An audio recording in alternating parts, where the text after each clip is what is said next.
Welcome to the SwimSwam podcast. I'm your host, Coleman Hodges. Joining me today, I've got a very special guest. He is a senior at Princeton this year, and with the Ivy League not competing this year, he's taken on a new challenge, and we're going to get all into it today. In this episode, we've got Princeton senior Matthew Marquardt.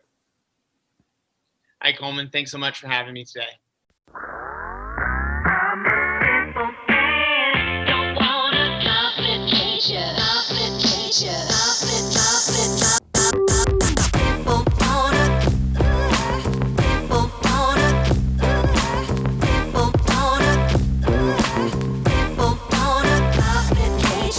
So let's just dive right in. I'm going to give some background and then I'm going to hand it over to Matthew. This is the deal, people. Matthew's a senior at Princeton. Since the Ivy League canceled winter sports and he therefore lost his season, he decided to take on a new challenge. In fulfillment of a life dream, Matthew's riding his bike across the country by himself. This idea, while crazy to most, doesn't shock anyone who knows Matthew. He's doing it to raise money for pediatric cancer treatment through St. Jude. Currently, you are on day 9? I just finished day 8. Just finished day 8. It's expected to be 23 days total. By the time this goes up, I'm thinking it'll be a couple days down the road, but we want to get this up as quick as we can. You're covering about 100 miles a day. You started in San Diego. Where are you tonight? So right now I'm in Fort Stockton, Texas. Okay. So on the western side of Texas. So I've got probably 7 days still to go before I get through Texas.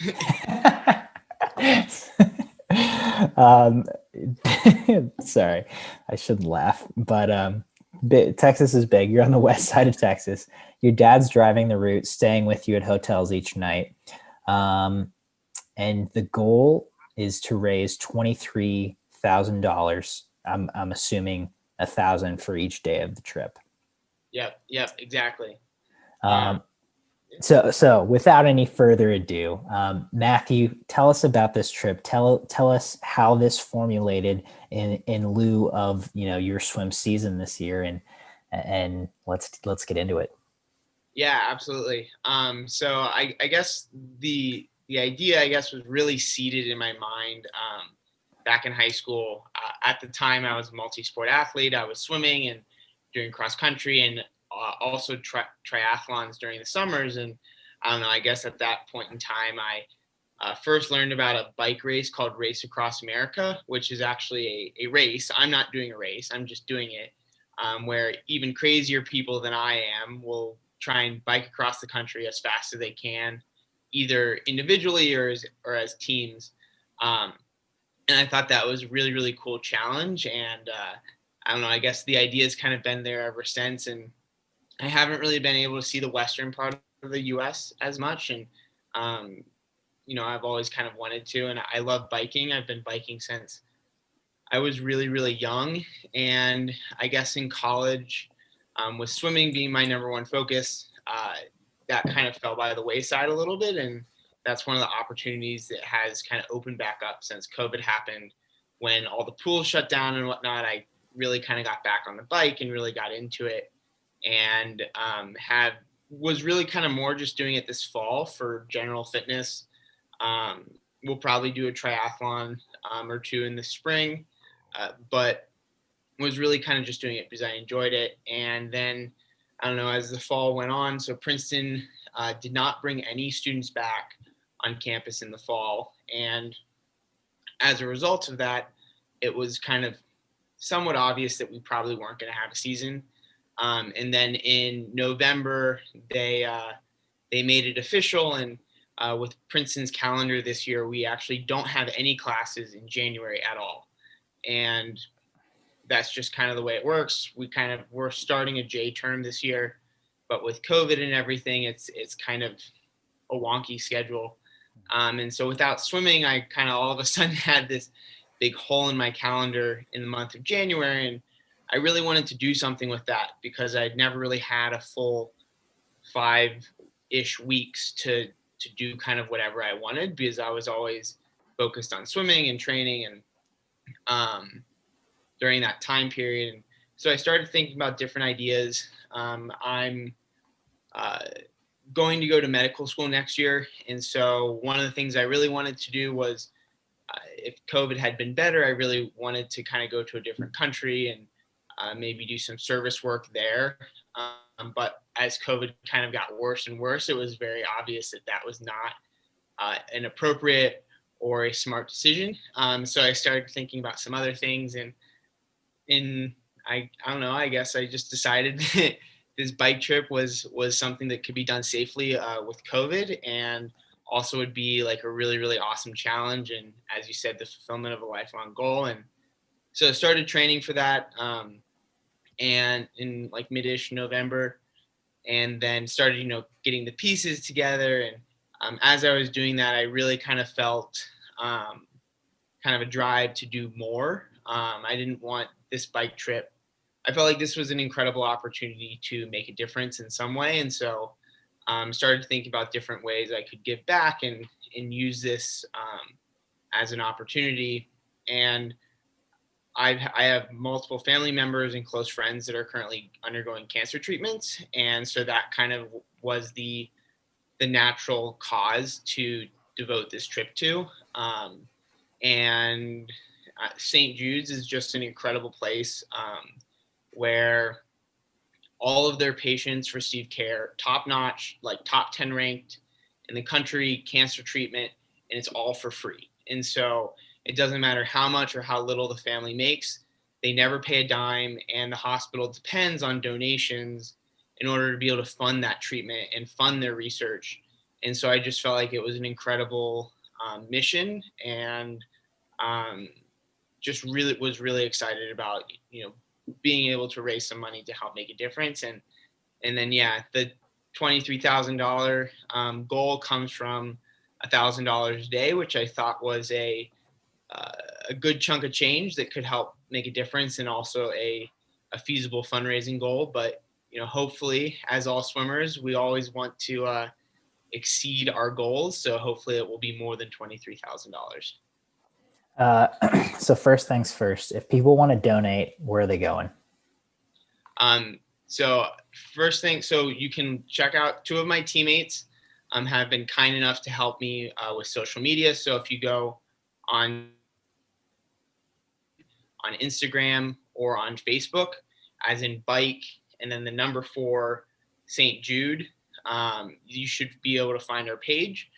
And then there's also a link that I think probably is best if you guys could hyperlink it to the video or something like that. That would be great, where people can donate, and you can see your progress and see how much everyone else has donated, and would really, really mean the world, not only to me, but also in the lives of many children now and in the future, if you were to donate whatever you can this year. I know it's been a tough year for all of us given COVID, but would be an incredible gift. We're gonna put all the links in there. If you're on Instagram, at bike_4_Saint_Jude, we're gonna put the donation link in there, and so hopefully, as you said, we can exceed that goal. It sounds like a really cool cause, and fingers crossed that this can really help some kids out, and certainly in a weird time in health worldwide. So let's talk about this ride. First of all, you decide to do this and you start training for it mid-November. If my math is correct, that's about 6 or 7 weeks of training before you go and ride 2,300 miles, 100 miles a day.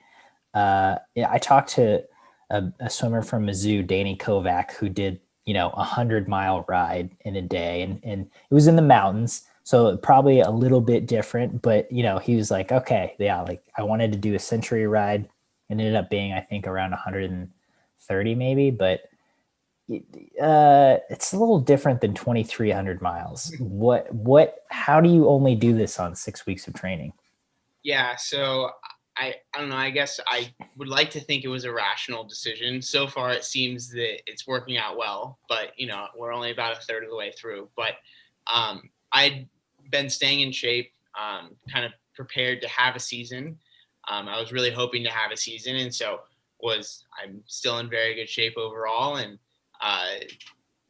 felt, and it was just translating it to the bike for the most part, getting my body used to being on a bike for longer periods of time. And I guess the crazy part of it was, uh, before this trip, I had never done a ride over about 75 miles on the road. And in mid-November, kind of the test that I did is I did what was essentially a 100-mile time trial on a smart bike trainer in my basement, which is basically just like 5 hours of going as hard as I could. That sounds terrible. It was pretty awful. There's a black hole in those 5 hours that I don't really remember a ton, but Yeah. I wanted I wanted to do that and push myself as hard as I could, and then see how I was able to recover the next day. Because I knew I'd have to, if I could go at 100% effort and feel like I was good enough to do that again, I could go like 80, 70, or 80% these days and still be able to sufficiently recover. And so the next day I woke up and, was able to function normally. And so that was kind of a turning point for me where I realized, okay, I can do this. And so far that's been the case. I've done at least 110 miles every day. So today was actually a really big day. I did 161 miles on the bike, which was awesome because I had a really awesome tailwind. So my average moving speed was 24.4 miles per hour over about 8 hours. And then there's a lunch break in there and stuff. So that adds a little time in, but it was a really sweet day. But yeah, most of the time I've been doing somewhere between 120 and 140 miles each day.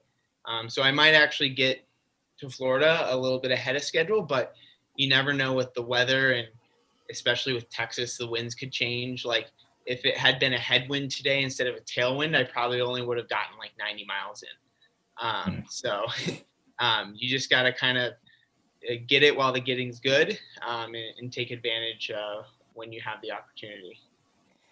Yeah, which is, it sounds like there's, quite a few factors, and it's very interesting. Obviously, it's much different than swimming in a pool or swimming, period, for that matter.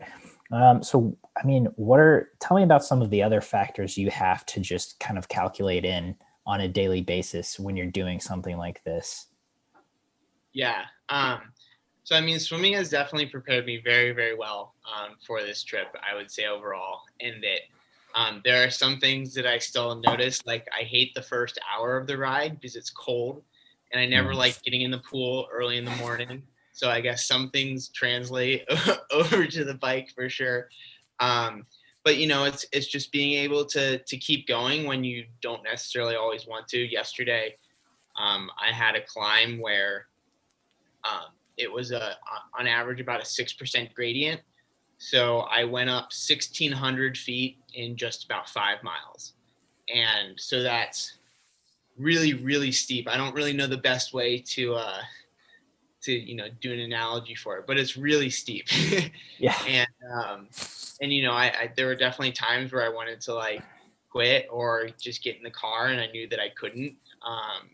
And just kind of kept going and just do one pedal in front of the other. And swimming kind of really taught me to just keep moving, even though you don't necessarily always want to. And then also, of course, there's the monotony of it at times.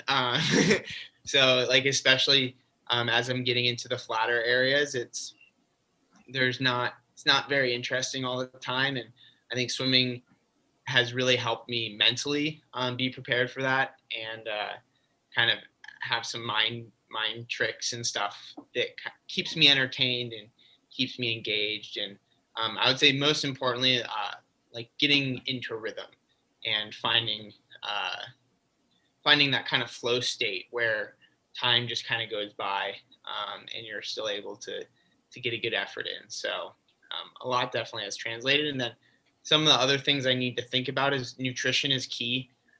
That's like the really, really big thing. I don't think I've ever eaten this much before in my life. Uh, when I'm on the bike, so I do about 80 miles in the morning, and then let's say 50 to 60 in the afternoon, depending on how far I'm going. And then I have a lunch break, about a 30-minute lunch break in between. And for breakfast, lunch, and dinner, I have somewhere between 1,000 and 1,500 calories. And then when I'm on the bike, I have a 100-calorie snack about every 40 minutes. And then I carry 3 liters of water on the bike with me. Wow. So it's like, and I go through 2 sets. So I go through probably about 6 to 8 liters of water total, like sports drink total over the course of the day. And then it's a lot of applesauce packets, almond butter, raisins are kind of the main snacks that I'm using. And then breakfast, lunch, and dinner is a lot of rice. And I'm trying to stick as much to a whole foods style diet as I can, even though I know I could eat a pizza every night and be okay. Being able to recover is definitely top of my mind. And one of the things that's been really fortunate is that my coaches lent me one of our Normatex compression leggings for this, which has been awesome. So I use that for like 45 minutes every night. And then I'll also do foam rolling and kind of some other types of muscle release and stretching and whatnot. So it's definitely, a lot of it's very, very optimized. At least, and I'd like to think it's optimized. The Normatec sounds key, especially, I mean, I'm sure your legs are just taking a beating every day. Yeah. And so the food sounds great. I mean, 6 to 8 liters of water by itself is just so much water, which again, I mean, 100 miles a day is a crazy distance, 100 plus. Tell me about what you're having for those meals aside from a lot of rice. I'm just curious personally. Yeah. So it's been a lot of, I don't know. So breakfast, it depends, because some of these hotels, most of them aren't doing hot breakfasts anymore. They are not, because of COVID. And so, I don't know, I guess breakfast is one of those 400 calorie bags of microwavable rice, plus probably a half a sleeve of rice cakes, plus 2 bananas. And if they have eggs at the hotel, I'll do like 6 or 7 eggs. If they don't have it, I'll do I have a bunch of canned salmon. So that's kind of been one of the things that I've gone towards a lot. And then in lunch, I'll do an entire pack of deli meat. So I'll have like another one of those things of rice, and then an entire pack of deli meat, and then I think a coconut water and an apple and a banana, and that is pretty much good to go for lunch. And then dinner's kind of a little bit more of the same, rice. One night we had Rudy's barbecue, which was really, really good. So I got a bunch of chicken and brisket and stuff. So that was awesome. And then I've given myself some treat days every now and again. So when we got to El Paso, which meant which was 2 nights ago, I had crossed the Continental Divide. And so I knew that I only had one more day of kind of hard climbing, and then it was going to be predominantly downhill. So for a treat, I had a milkshake that night. And I'll probably have another one once I get through Texas, because that will be another big milestone. Yeah. Dang. So that's as swimmers, obviously we love food. So I love hearing about everyone's diet and what they're eating, especially for, something as taxing and, something requiring so much nutrition as that. And, you talked about the mental side of it too. So let's get into that, because I think that's a big component. I mean, especially if you're somewhere flat. I mean, just 8 hours a day, just pedaling. It's not like swimming where you can be like, all right, I'm going to change strokes, or I'm going to do IM, or I'm going to do distance, or I'm going to do sprint. It's like, you're just doing the same thing for 8 hours. I mean, What are those mind tricks that you've developed from swimming into Right. cycling? Yeah. Well, I think one of the biggest similarities is that I'm still looking at a line for the most part, which is the side of the road, the lane line on the side of the road. So um, some things don't change. I guess it just changes color. It's white now instead of black, Yeah. and it never ends. But I think it's all about breaking it down into smaller chunks. So it's a little bit harder when it's just flat, but even today there was really kind of 4 sections that were about 40 miles each. And so instead of thinking about a 160-mile ride, think about it as 40 miles. And then even within that, break it up. I measure things in terms of snack time now. So it'll be about 15 to 20 miles between snacks. And so break it into an even smaller chunk. And that all just makes it more manageable. And then I guess kind of other mind tricks are, I don't know, sometimes you just kind of count pedal strokes and then count again, and then you kind of like lose count. And I think also just really trying to enjoy the ride and be in the moment as much as you can. I find really helps. Like for the most part, it's been really beautiful scenery and some stuff that I've never seen before. Like yesterday, I biked at least 30 miles, 30 miles within about 2 miles of the border of the U.S.-Mexico border. So I'd never seen the border wall before, and so that was really, really interesting. Um, and and then you can't really ever fully zone out in biking, like I guess you kind of can in swimming, and that there are cars on these roads, and so I do need to like be very cognizant of my surroundings and also the road in front of me, because some of these roads are really not that great.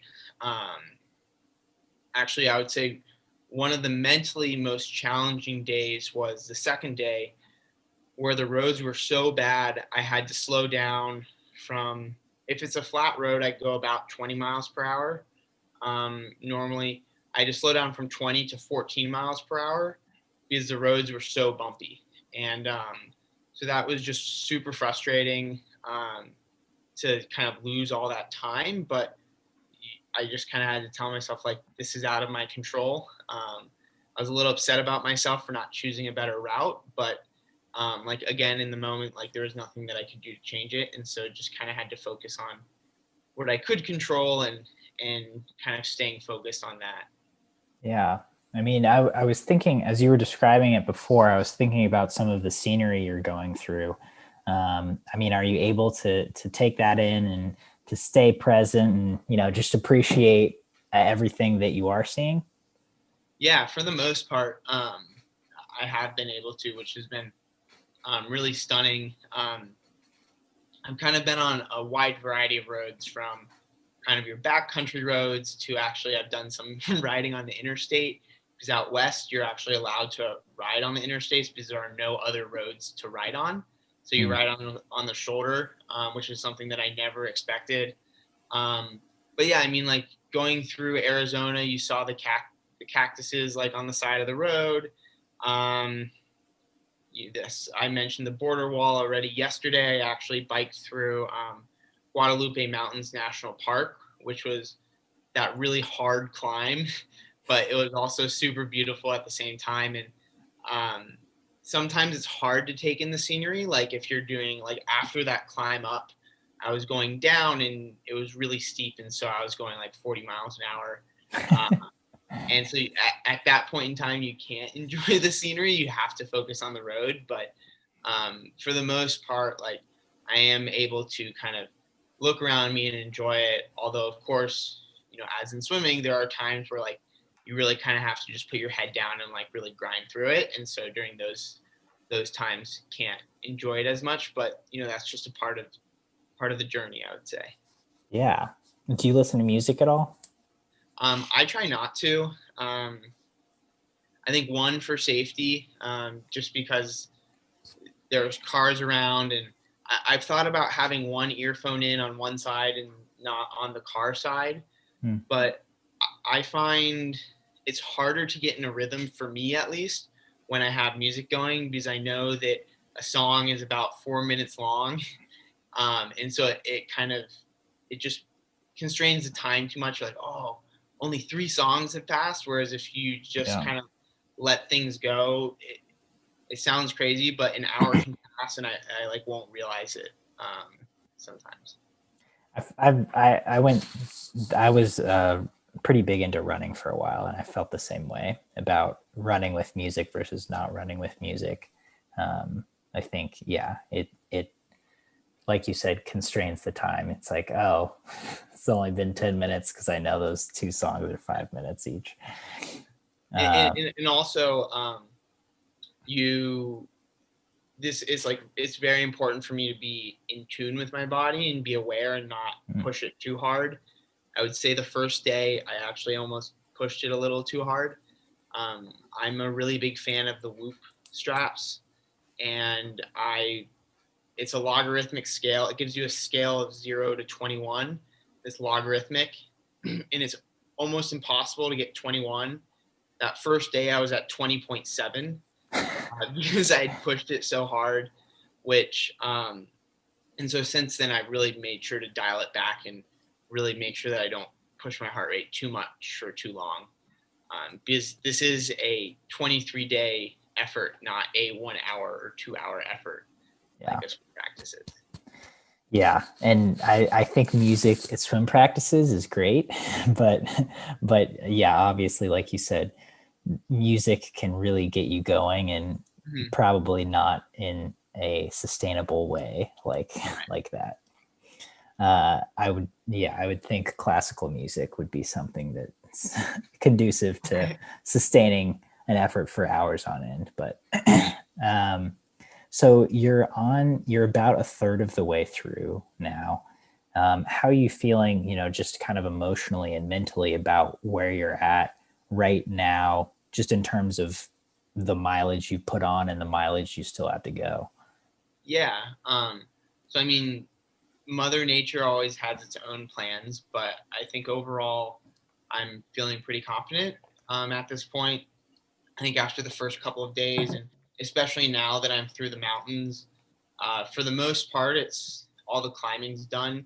And really, like, some of it, at least through Texas, is going to be largely dependent on Mother Nature, and that if the winds are in my favor, I can have an awesome day like I did today and cover a lot of ground. But then also, if it's really, really windy in the wrong direction, or if it's raining, the progress will be a lot slower. So I don't necessarily, I don't want to say it's a done deal by any regards. I still have a lot of mileage to go, but I definitely feel pretty confident in my ability to recover and put on this type of effort day after day so far.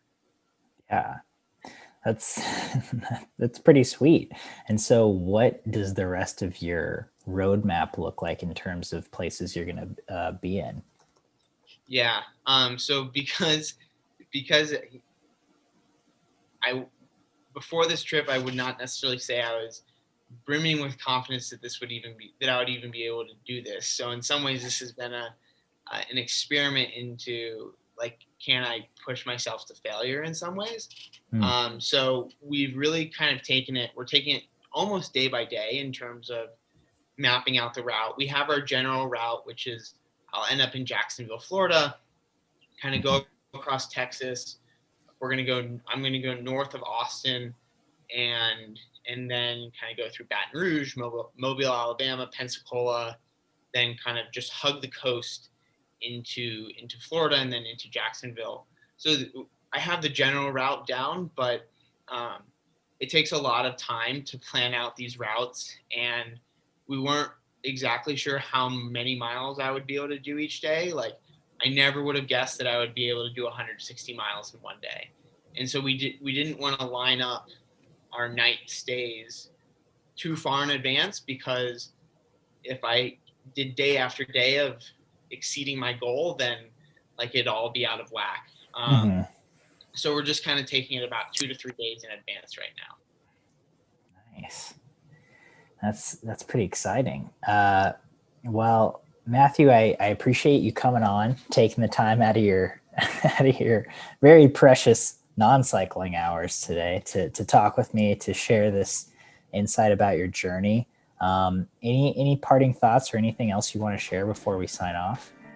I think the only thing I'd like to finish with is that I really hope that anyone that's listening to this will consider donating to St. Jude's Children's Hospital and will follow me through the rest of the route, and hopefully share this story, because I really want to help as many people out through this journey as I can, and you as the listener are instrumental in making that happen. So thank you so much.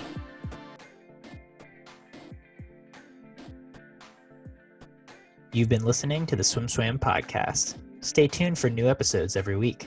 You can take SwimSwam podcast on the go by subscribing on your favorite podcast platform. Look for links in the description below, and be sure to subscribe to our YouTube channel for more videos as well.